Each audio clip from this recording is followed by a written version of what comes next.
Halo, selamat datang di channel YouTube Monica Yuliarti, sebuah tempat untuk belajar terkait bidang komunikasi.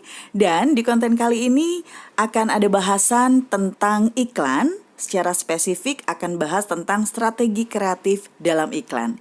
Ini adalah bagian yang kedua, yaitu tentang implementasi dan evaluasi. Setelah pada konten sebelumnya, strategi kreatif dalam iklan juga sudah dibahas ya. Tapi waktu itu kita bahas tentang perencanaannya.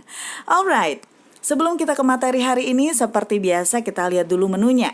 Yang pertama kita akan belajar tentang advertising appeals atau daya tarik. And then kita juga akan lihat gaya eksekutif kreatif untuk sebuah iklan, taktik kreatif, dan yang terakhir adalah evaluasi klien.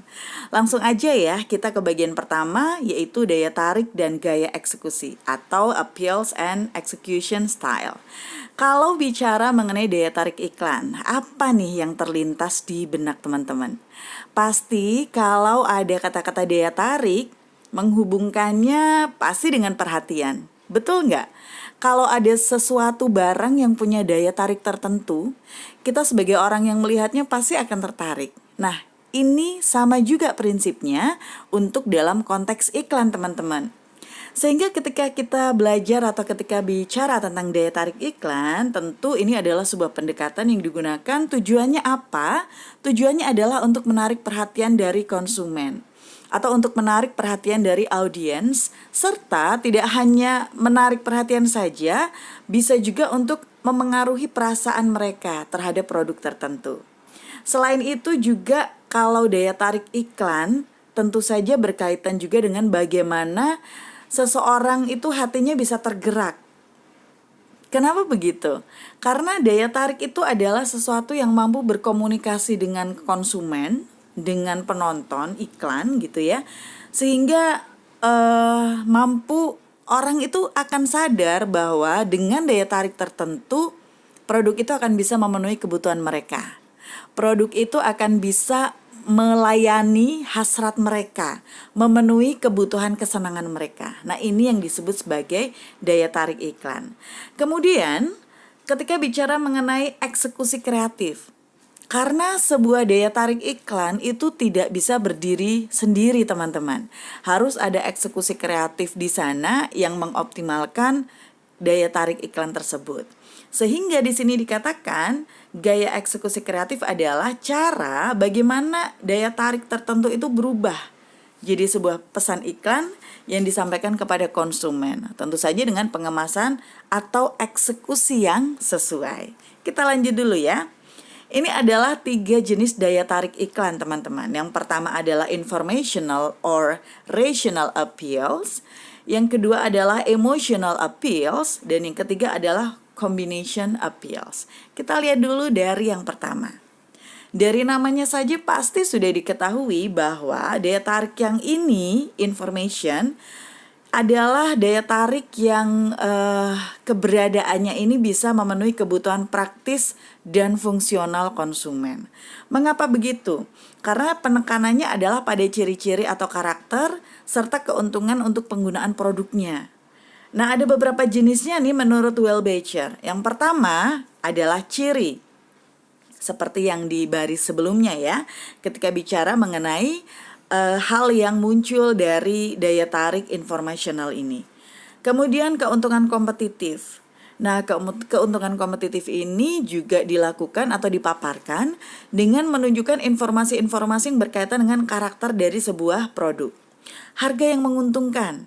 Nah, pastinya harga ini juga menjadi satu hal yang ditonjolkan ketika kita beriklan, terutama ketika produk kita memang memiliki harga yang lebih baik di antara kompetitor kita yang sejenis. And also pemberitaan dan popularitas produk ya. Namun diingat-ingat juga nih teman-teman, segala sesuatu ini yang ditampilkan harus berdasarkan informasi yang betul-betul dimiliki oleh produk yang akan kita iklankan. Nah, yang kedua adalah daya tarik emosional atau emotional appeals. Kalau ini hubungannya tidak dengan kebutuhan fungsional atau kebutuhan praktis, namun berkaitan dengan kebutuhan psikologis atau sosial konsumen nih teman-teman. Contohnya apa? Jenisnya misalnya ya, ada rasa aman, kasih sayang, self-esteem, afeksi, ataupun nostalgia. Nah, Kedua, daya tarik ini adalah daya tarik yang saling berseberangan. Karena yang pertama ini dia langsung menyebutkan hal-hal atau karakter-karakter dari produknya. Sementara yang kedua tidak banyak menonjolkan karakter tetapi mencoba menarik konsumen dengan pendekatan-pendekatan psikologis, ya. Contohnya sudah ada di situ. Tetapi bisa tidak sih sebuah iklan ini punya daya tarik dua-duanya atau dikombinasikan? Tentu saja sangat bisa. Jadi itu sangat memungkinkan untuk sebuah iklan memiliki daya tarik gabungan dari rasional dan juga emosional. Oke, sekarang kita ke gaya eksekusi iklan. Di gaya eksekusi iklan ini paling tidak ada 12 jenis, teman-teman. Dan ini semuanya bisa dilakukan sendiri-sendiri ataupun bersamaan. It means that dalam sebuah iklan sangat memungkinkan kita untuk menggabungkan 2 atau lebih gaya eksekusi. Yang pertama adalah straight sell or factual message. Dalam gaya ini yang ditonjolkan adalah informasi yang berkaitan dengan produknya. Kalau misalnya nih ditanya dengan appeals yang tadi, lebih nyambung sama yang pertama atau yang kedua nih kira-kira? Nah ini bisa juga menjadi istilahnya bisa juga jadi kunci jawaban nih teman-teman. Kalau produk-produk yang eksekusinya straight sell, tentu saja ini adalah produk-produk yang memiliki daya tarik rasional. Kemudian yang kedua, scientific atau technical evidence. Dalam iklan ketika eksekusi dengan gaya ini berarti ada hasil riset yang ditunjukkan. Kemudian yang ketiga adalah demonstration. Nah, demonstration ini seperti bahasa sehari-hari sih, demo gitu ya. Tapi bukan demo di jalan, ini lebih demo untuk menunjukkan bagaimana penggunaan produk tertentu. Kemudian comparison. Nah, comparison ini dilakukan dengan cara menunjukkan keuntungan produk yang dibandingkan dengan kompetitor. Jadi di situ ada comparisonnya, ada perbandingannya. Namun kalau di Indonesia perbandingannya tidak sampai terbuka banget teman-teman. Biasanya cuma main warna di sini.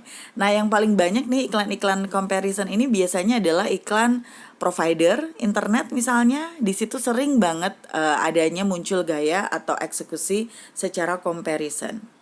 And then testimonial. Di testimonial ini kita melibatkan testimoni orang atau kesaksian seseorang yang memang sudah menggunakan produk tertentu.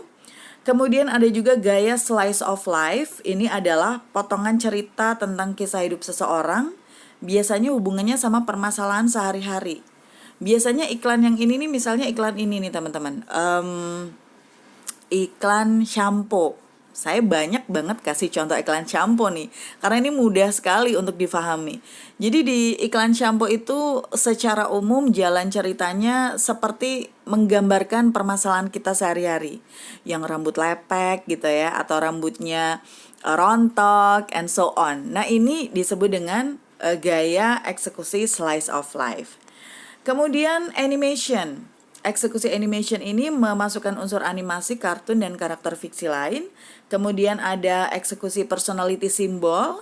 Ini menunjukkan karakter tertentu, ikon atau maskot. Contohnya misalnya iklan McD. Tahu kan ya, ada badutnya itu kita sebut sebagai personality symbol. And then fantasy. Fantasy ini adalah iklan yang menampilkan gaya hidup yang berbeda dari kenyataan. Jadi ada yang mengatakan gaya eksekusi fantasy ini adalah a 30 seconds escape for the viewer into another lifestyle. Jadi kayak semacam membawa kita pada dunia dongeng gitu. Paling tidak hanya 30 detik. Kemudian ada dramatization. Ini mirip dengan slice of life sebenarnya, tapi ada unsur dramatisasi atau penyangatan di sana. And then ada humor, unsur komedi, atau kombinasi di antara semua unsur itu. Oke, itu adalah 12 gaya eksekusi iklan teman-teman yang bisa teman-teman aplikasikan. Nah, kemudian ini kita masuk ke bahasan tentang taktik kreatif atau creative tactics, yaitu dari iklan cetak dan iklan televisi. Beberapa hal yang terkait dengan taktik kreatif untuk iklan cetak ini adalah headlines atau tulisan utama gitu ya dalam iklan. Biasanya dia yang menarik perhatian pertama banget nih teman-teman. Dan biasanya juga ukurannya dia paling besar sehingga mau tidak mau perhatian orang tertuju kepada headline. Kemudian body copy ini bisa disebut copy juga sometimes. Ini adalah penjelasan kata-kata yang berisi penjelasan dari iklan tersebut. Ada juga visual elements, of course. Orang Indonesia suka banget ya sama hal-hal yang berbau visual. Jadi ini adalah unsur gambar, regardless bentuknya. Apakah bentuknya mau kartun, apakah bentuknya mau foto beneran, itu masuk ke dalam visual elements. And then ada layout or tata letak. Ini tujuannya adalah untuk mengatur keseimbangan dari sebuah iklan cetak, teman-teman. Nah, layout ini sangat penting, terutama untuk sebuah pengiklan atau advertiser ketika dia akan menentukan body copy. Jadi kalau layoutnya sudah ada, sudah jelas gitu ya, kita mau merancang copy, kita bisa tahu batasannya. Kita bisa akhirnya membayangkan ukuran fontnya seberapa dan semacamnya. Kemudian kalau di iklan televisi ada dua komposisinya. Yang pertama adalah visual dan kedua adalah audio, of course. Yang visual ini gambar atau tampilan yang bergerak, dan audio ini adalah suara yang ada dalam iklan televisi tersebut. Terbagi dari voice over, needle drop atau jingle. Voice over ini adalah suara manusia atau bisa disebut narasi gitu ya. Biasanya ada di dalam iklan dan orangnya nggak kelihatan kalau voice over itu. Kemudian ada needle drop. Needle drop ini semacam recycle dari music yang sudah ada atau lagu yang sudah ada. Tetapi dia diproduksi secara terbatas, diproduksi khusus untuk iklan tertentu. Contohnya banyak banget dan teman-teman pasti sudah hafal gitu ya. Kemudian ada jingle. Nah, jingle ini juga musik yang menggambarkan sebuah iklan, sebuah produk, dan biasanya orang akan terbayang-bayang. Saya nggak tahu sekarang yang jingle iklan yang populer atau memorable apa ya. Tapi dari zaman dulu, saya nggak tahu nih teman-teman sekarang masih kenal nggak ya. Ada namanya iklan produk produk yang sangat terkenal. Dari produknya apa ya? Aduh, kok saya jadi lupa ya.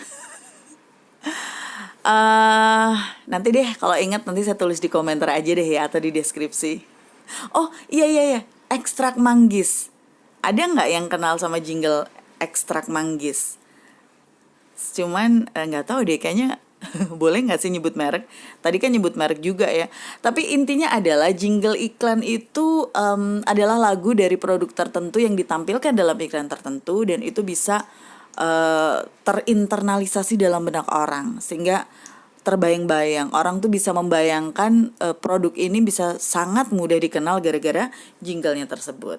Ya. Nanti deh ya, yang kulit manggis nanti saya sampaikan aja di description atau di komen ya. Karena nggak tahu nih, tiba-tiba bingung aja apa namanya. Yang terakhir adalah evaluasi, teman-teman. Jadi setelah setelah bagian kreatif merencanakan strategi kreatif mereka, kemudian mengaplikasikan atau mengeksekusi berdasarkan appeals yang ada. Sebelum ini bisa ditampilkan atau sebelum di wrap up harus dimajukan dulu nih ke klien. Kita pitching dulu ya, kita sampaikan dulu hasil dari kreativitas kita. Dan tentu saja strategi kreatif ini juga berkaitan sekali dengan dengan riset strategis yang sebelumnya ada. Ini adalah contoh-contoh pertanyaan yang bisa digunakan sebagai gambaran untuk evaluasi. Yang pertama terkait dengan pendekatan kreatif yang sudah konsisten dengan tujuan komunikasi dan tujuan pemasaran atau belum. Kemudian apakah pendekatan kreatifnya sudah sesuai dengan target audiens? Ya, ingat ya, ada pendekatan kreatif yang tadi pakai animasi misalnya. Kalau produknya ini nggak menyasar anak-anak, cocok nggak sih kira-kira pakai animasi? Hal semacam itu misalnya. And then apakah pendekatan kreatif mampu mengkomunikasikan pesan secara jelas dan meyakinkan? Ini juga perlu. Dan yang terakhir adalah apakah eksekusi kreatif sudah sesuai dengan porsi dan tidak membuat pesan yang berlebihan. Ini maksudnya kadang ada iklan yang kreatif banget. Orang bilang, aduh ini iklannya kreatif banget. Tapi brandnya disebutnya cuma sekali misalnya. Nah ini yang disebut dengan pesannya berlebihan tetapi porsinya nggak tepat. Contohnya semacam itu. Alright teman-teman, demikian materi untuk hari ini. Semoga bermanfaat dan semoga nanti ketemu ya iklan jingle kulit manggisnya. Itu jadi PR. Sampai ketemu di kesempatan yang berbeda. Terima kasih, selalu sebarkan cinta untuk sesama. Bye.